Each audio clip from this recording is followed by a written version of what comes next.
Hey y'all, welcome back to my channel. In today's video, I'm going over my Cybertruck after 10,000 miles. I'm gonna go over the issues that I had with the Cybertruck, the efficiency after 10,000 miles, and what are my honest thoughts on this vehicle. So let's start with the obvious, the issues after 10,000 miles. 10,000 miles, typically for any Tesla, this is the point when you will start noticing the rattles. Needless to say, Cybertruck is no different from any other Tesla. Mind you, this is my fourth Tesla. With all the Tesla combined, I've driven like 250,000 miles. I previously made a video from the delivery date of the Cybertruck. Upon delivery, I did not notice like anything significant, but I also mentioned in the same video that I have to drive it to really see if something is wrong. So here's what happened a few days in. My windshield broke, which they declared to be a stress crack. That took like 2 weeks to get it replaced. The second thing that happened, that this console right here, the overhead console, it literally started to fall down for no reason at all because the clips were not holding it correctly.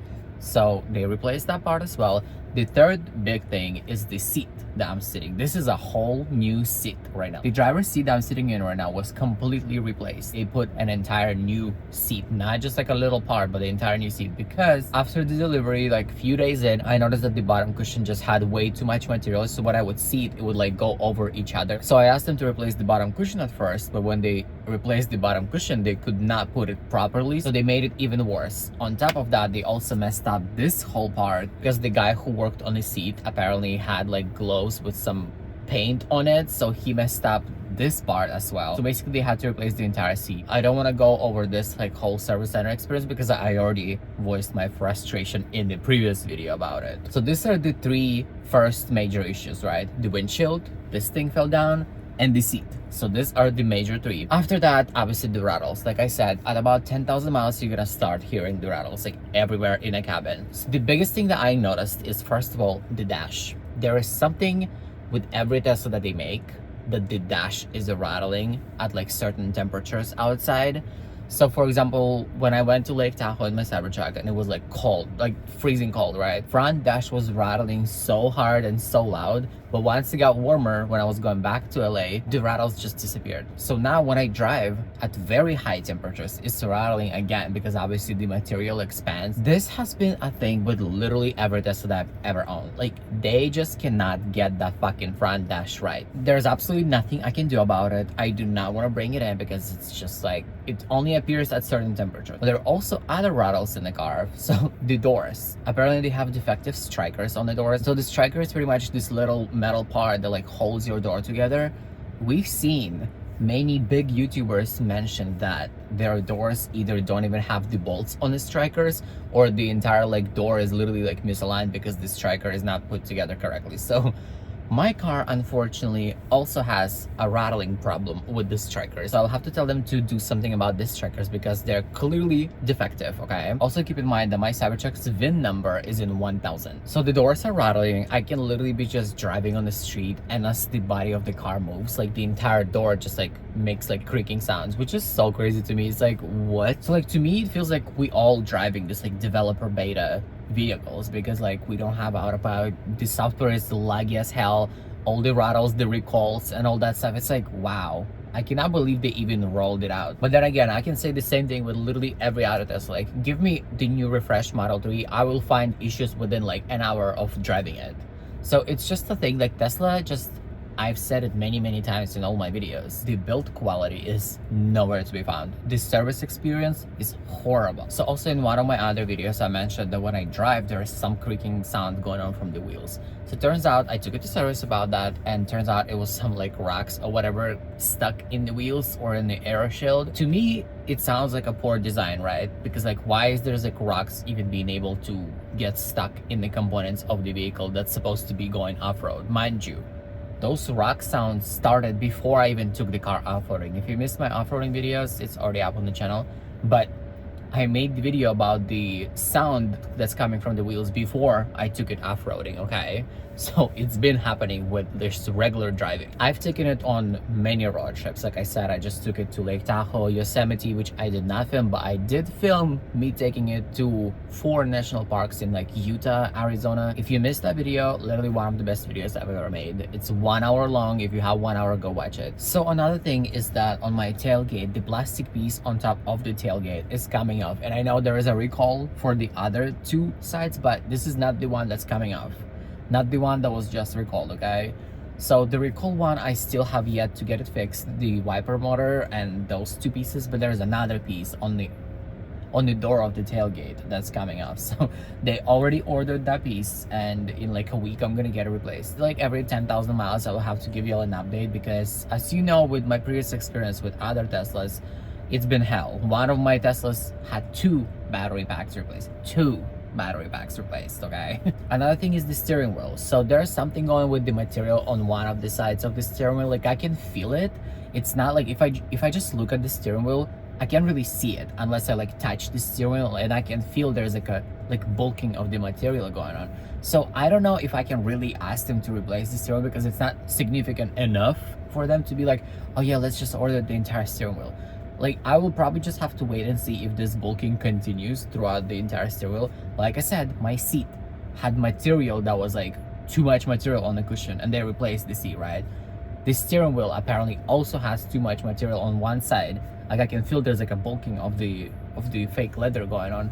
So it's very annoying when you drive and you like hold that part, and I can like feel it's like squishy, which is like not what you expect from a steering wheel. I cannot describe to you what it looks like. I can show a little bit what it looks like. My honest opinion about all of this is that I personally, when I got this car from Giga, Texas, which is my first Tesla from Giga, Texas, since all the other ones came from California factory, I personally thought that maybe, just maybe, the Texas factory is any better than the rest of them.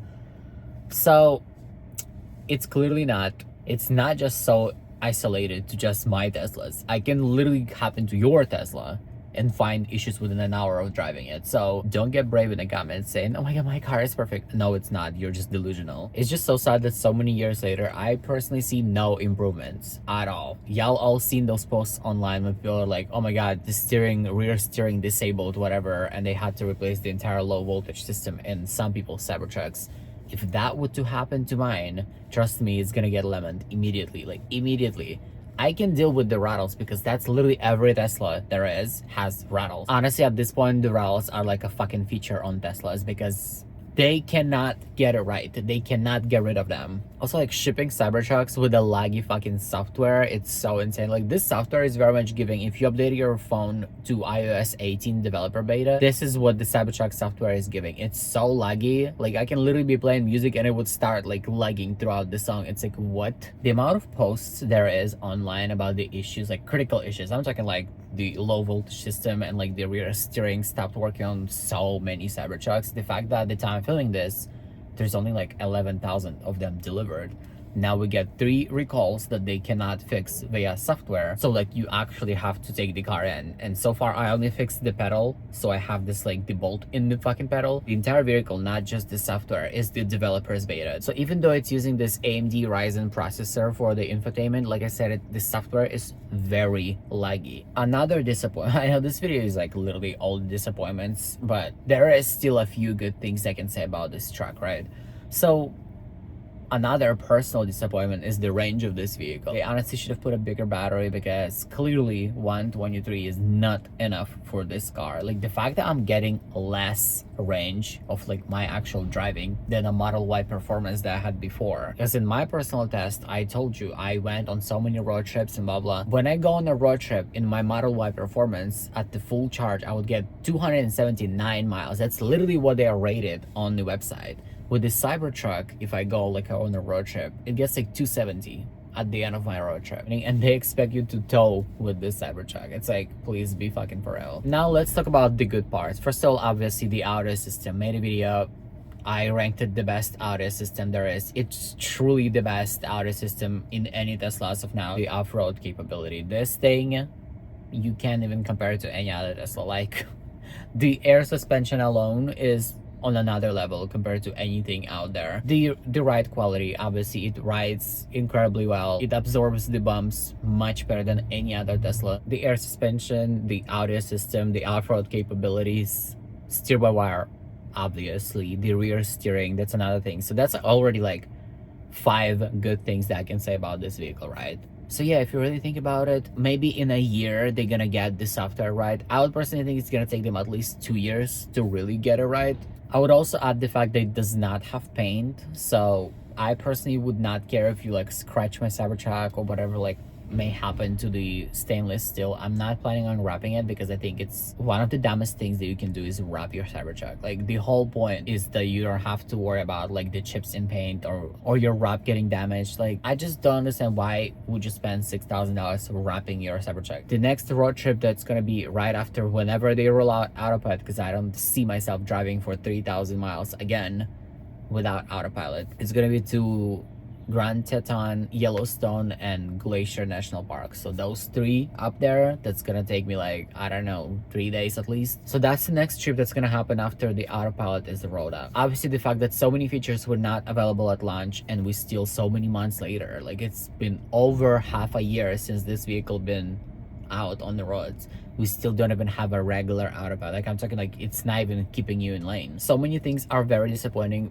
and so many things are great. Like I've been waiting on this car since 2019. Like I knew that it's gonna come out at some point, but like did I expect that it's literally gonna be like a developer beta for us? No, I did not expect that. If you want to be dealing with these issues of like a developer beta, like if you're the person who installed the iOS 18 developer beta on your phone and you're like seeing how many issues are in the system, this is the Cybertruck currently. If you're okay with all these issues that I just mentioned, I guess I can recommend the Cybertruck to you. But if you do not want to deal with that, look for any other system. But just so you know, the build quality is across the board. It's not just a Cybertruck special, okay?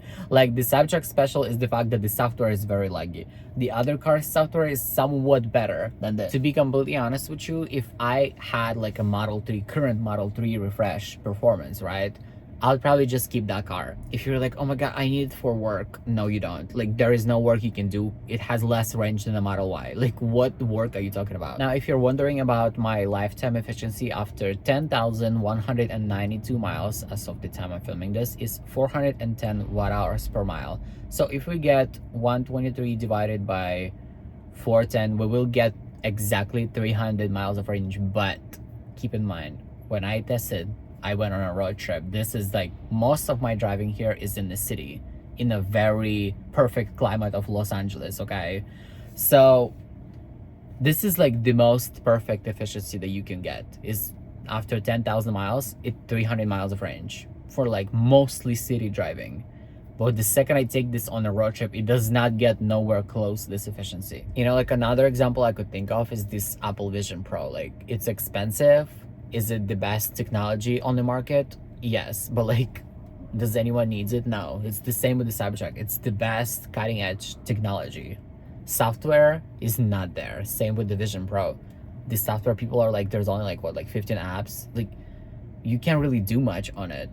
The same with the Cybertruck. Like, you can do literally almost everything that you can do with a Cybertruck with like a Model Y. You cannot take it off-road the same that you can take the Cybertruck. You cannot tow like 11,000 pounds, which like you can go even far if you would to tow 11K in a Cybertruck. Steer-by-wire alone is the cutting edge technology.